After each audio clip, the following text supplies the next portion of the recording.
Olá para todo mundo! Estamos começando mais um vídeo do Pré-ENEM de Ciências Humanas e suas tecnologias do Mais IFMG, ok?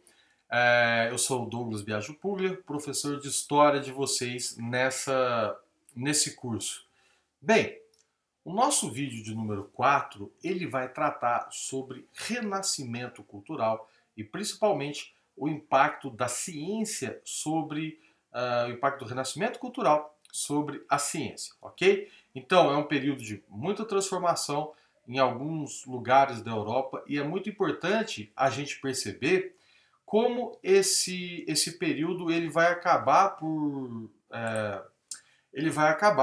por também influenciar algumas questões até os dias de hoje. Então, vamos lá.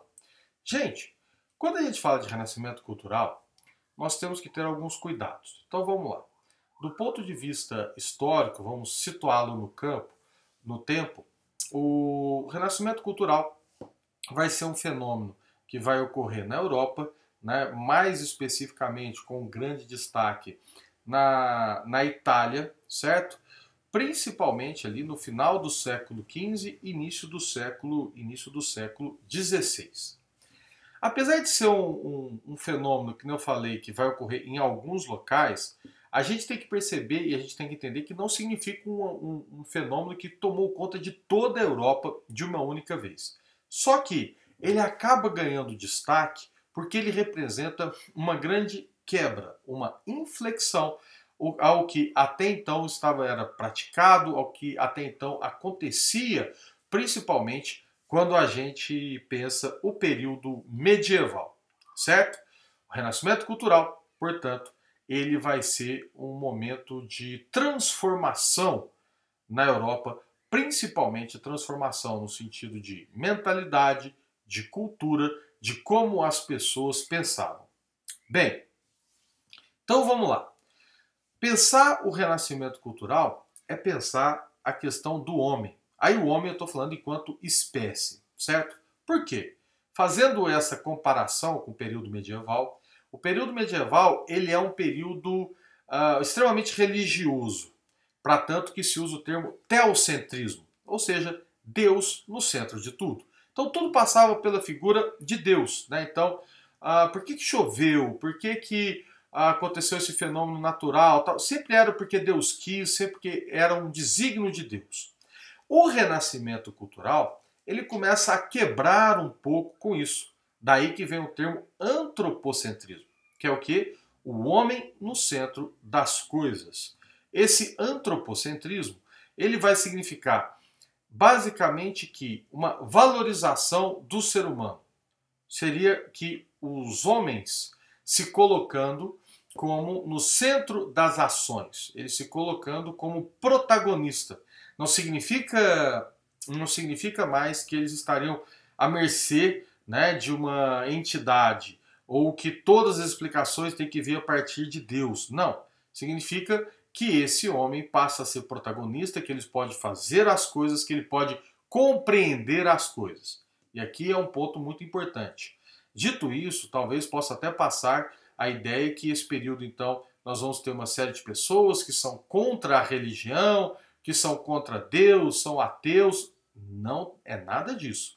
Sempre lembrando, nós estamos falando de protagonismo dos homens, protagonismo, né, das pessoas. O que não quer dizer que essas pessoas fossem contra a religião. Aliás, a religiosidade, a igreja de forma geral, ainda mantinha muita força nesse contexto.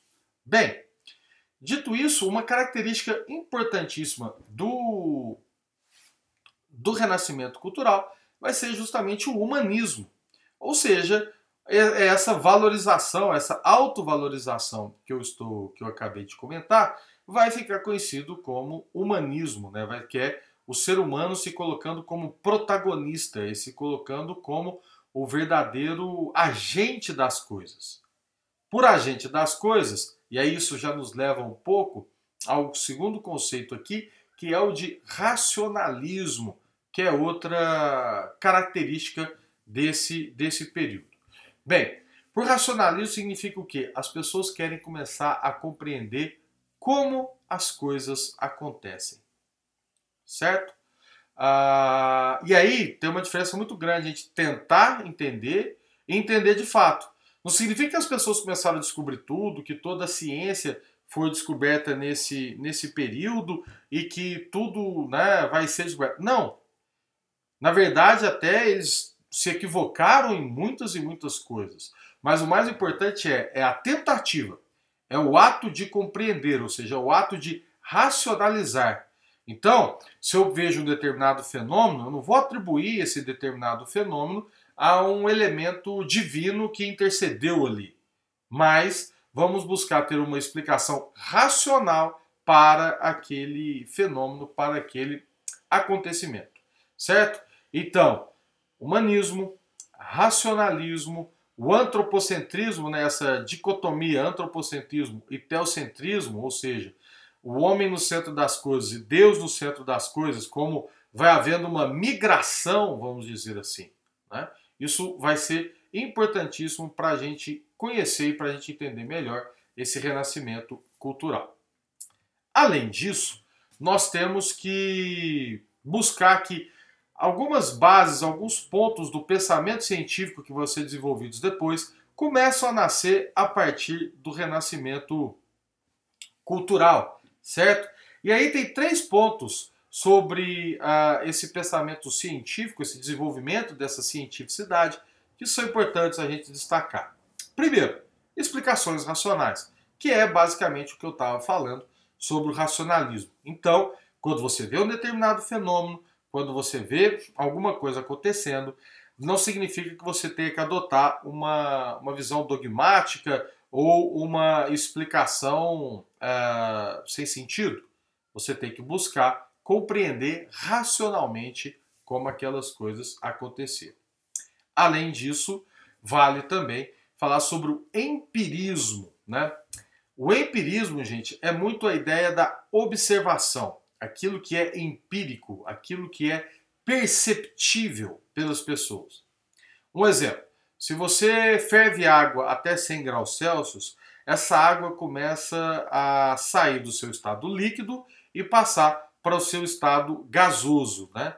Você percebe isso. Se você esquentar, você vai ver isso acontecer, ou seja, você consegue constatar empiricamente essa mudança. Então, empirismo é isso e é né, mais uma característica dessa cientificidade que nascia. E por fim, o experimentalismo. Experimentalismo é a ideia de você fazer experiências. Então, se você quiser comprovar alguma coisa, você deve fazer experiências, fazer ações que busquem comprovar isso daí.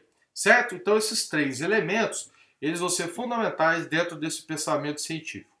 Ainda sobre o renascimento cultural, e gente, dá para a gente falar muito tempo sobre o renascimento cultural aqui, é importante a gente destacar, por exemplo, que é nesse período que vão surgir grandes artistas, né? O renascimento cultural ele tem grandes artistas que vão fazer né, arquitetura, pintura, escultura, principalmente nessas 3 grandes áreas. Então, Rafael Sanzio, o Donatello, Michelangelo e o Leonardo da Vinci, que é o mais conhecido deles.